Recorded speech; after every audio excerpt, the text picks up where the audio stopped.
Latest updates ఎప్పటికప్పుడు పొందడానికి Big TV WhatsApp channel follow అవ్వండి. లింక్ డిస్క్రిప్షన్ లో ఉంది. ఎల్లారెడ్డి పెద్ద చెరువు ఈ పేరు వింటేనే కామారెడ్డి జిల్లా ఉలిక్కి పడుతుంది.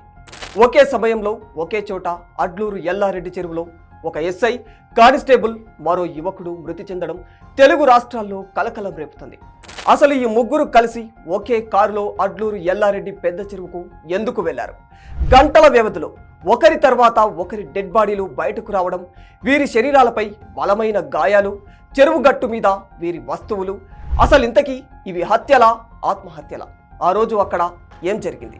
అయితే మహిళా కానిస్టేబుల్, ఎస్ఐ, కంప్యూటర్ ఆపరేటర్ ముగ్గురి నేపథ్యాలు వేర్వేరు. కానీ ఈ ముగ్గురికి పరిచయాలు ఏర్పడింది మాత్రం బీబీపేటలోనే. ఇక్కడి నుంచి ప్రారంభమైన వీరి పరిచయాల పర్వం చివరకు పెద్ద చెరువులో మృతదేహాలుగా తేలే వరకు వెళ్ళింది. మెదక్ జిల్లా కొల్చేరానికి చెందిన సాయి కుమార్ 2018లో ఎస్ఐగా ఎంపికయ్యారు. సాయి కుమార్ది పేద కుటుంబం. కష్టపడి పైకి వచ్చిన ఆయన ఎస్ఐ ఉద్యోగం తర్వాత 2022లో కర్నూలు జిల్లా నంద్యాలకు చెందిన మహాలక్ష్మిని ప్రేమించి పెళ్లి చేసుకున్నారు. వీరికి 2 ఏళ్ల కుమారుడు కూడా ఉన్నాడు. మహాలక్ష్మి ప్రస్తుతం 5 నెలల గర్భవతి.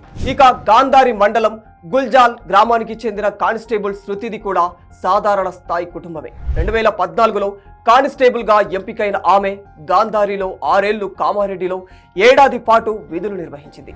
గతంలోనే వివాహమై విడాకులు కూడా తీసుకున్న శృతి గత 3 ఏళ్లుగా బీబీపేటలో విధులు నిర్వహిస్తుంది. సాయి కుమార్ బీబీపేట ఎస్ఐగా ఉన్న సమయంలోనే ఆమె పరిచయం ఏర్పడిందని, వీరిద్దరూ చనువుగా ఉండేవారని స్థానికులు చెబుతున్నారు. ఆ తర్వాత సాయి కుమార్ బదిలీపై బిక్కునూరుకు వెళ్లాడు. అప్పుడు బీబీపేటకు చెందిన నిఖిల్తో శృతి పరిచయం పెరిగింది. ఈ మధ్య బీబీపేట సొసైటీలో తాత్కాలిక ఉద్యోగిగా చేరిన నిఖిల్ వయస్సులో శృతి కంటే చాలా చిన్నవాడు. వీరిద్దరూ వివాహం కూడా చేసుకోవాలనుకున్నారు. కానీ బీబీపేట కేంద్రంగా మొదలైన వీరి పరిచయాల పర్వం చివరకు ముగ్గురి ప్రాణాలను బలి తీసుకుంది. దీంతో వీరి మధ్య నడిచిన వ్యవహారం ఏమిటనేది మిస్టరీగా మారిపోయింది. అసలు ఆ రోజు ఏం జరిగింది? కానిస్టేబుల్ శృతి బుధవారం పొద్దున డ్యూటీ కంప్లీట్ అయిపోయిన తర్వాత తన సొంతూరు గాంధారికి వస్తున్నట్టు ఫోన్లో తల్లి విజయ్కు చెప్పింది. కొద్దిసేపటికి ఫోన్ చేస్తే తాను సగం దూరం వచ్చానని, కానీ డ్యూటీ ఉందని మళ్ళీ స్టేషన్కు రమ్మంటున్నారని తెలిపింది. మధ్యాహ్నం తర్వాత ఫోన్ చేస్తే లిఫ్ట్ చేయలేదు. ఇక ఎస్ఐ సాయి కుమార్ బుధవారం మధ్యాహ్నం 12 గంటల ప్రాంతంలో తన సొంత కారులో క్వార్టర్ నుంచి బయలుదేరారు. ఎక్కడికి వెళ్తున్నావనేది ఎవ్వరికీ చెప్పలేదు. వెళ్లేటప్పుడు ఇంటికి తాళం కూడా వేయలేదని చెబుతున్నారు. ఆయన 4 రోజుల క్రితమే భార్య లక్ష్మిని తన పుట్టింటిలో వదిలేసి వచ్చాడు. బుధవారం పొద్దున కుటుంబ సభ్యులతో ఫోన్ మాట్లాడినప్పుడు ఇంటికి వస్తానని కూడా చెప్పారు. అయితే తిరిగి రాలేదు. ఇక నిఖిల్ ఆ రోజు 11 గంటల వరకు బీబీపేటలోనే ఉన్నాడు. ఇంట్లో తిని బయటకు వెళ్లాడని తల్లి స్వరూప తెలిపింది. కాగా వీళ్ళ ముగ్గురు కారులోనే వచ్చినట్టు పోలీసులు అనుమానిస్తూ ఉన్నారు. అసలు ఈ ముగ్గురు ఎక్కడ కలుసుకున్నారు? చెరువు వద్దకు ఎందుకు వచ్చారు? ఏదైనా విషయంలో గొడవ జరిగి ఆత్మహత్య చేసుకున్నారా? అసలేం జరిగింది? అయితే బుధవారం ఉదయం 10 గంటలకు బీబీపేటకు చెందిన తోట నిఖిల్ ఇంటి నుంచి తన ద్విచక్ర వాహనంపై బయటకు వెళ్ళాడు. 11 గంటలకు నిఖిల్కు అతడి సోదరుడు రాజేందర్ ఫోన్ చేయగా తాను వేరే పని మీద ఉన్నానని, తర్వాత ఫోన్ చేస్తానని హడావుడిగా సమాధానమిచ్చాడు.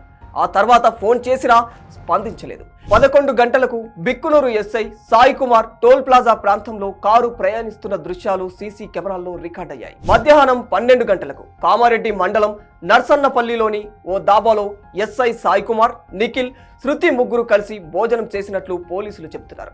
1 గంటకు ముగ్గురు కలిసి ఎస్ఐ సొంత కారులో సదాశివనగర్ మండలం అడ్లూరు ఎల్లారెడ్డి చెరువు వద్దకు చేరుకున్నారు. అయితే శృతి ఫోన్ కలవకపోవడంతో కుటుంబ సభ్యులు బీబీపేట పోలీస్ స్టేషన్కు సమాచారం అందించారు.